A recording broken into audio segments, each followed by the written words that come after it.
Balikan Good mo. morning, Kapurest. Yeah. Kumuha tayo ng malunggay para panghalo sa talbos ng kamuti, talbos ng kalagbati, tsaka okra. Yan. Paghaluin natin, laswa lang mga Kapurest. Para healthy ang buhay. Kaso nga lang itong malunggay, matagal pag ano.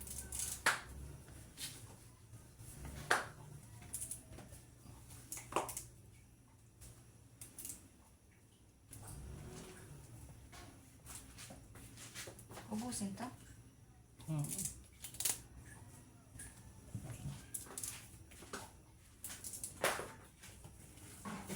Matagal paghimay ng malunggay mga Kapurest. Tiyagaan lang. Masarap naman. Sabi ng doktor, sa mga bata dyan,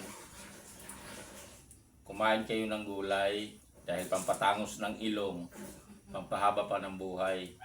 Kaya kung ako sa inyo, habang bata pa kayo, kumain na kayo ng gulay, may pagkakataon pa tumangos yung ilong nyo.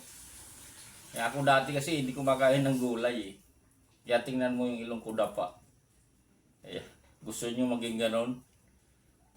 Habang maaga pa, kumain na kayo ng gulay. Para humaba ang buhay, tumangos ang ilong. Yan, mga bata dyan. Kumain kayo ng gulay ha. Sabi po ng advice po yan ng doktor. Ang batang kumakain ng gulay, humahaba ang buhay, tumatangos ang ilong. Kaya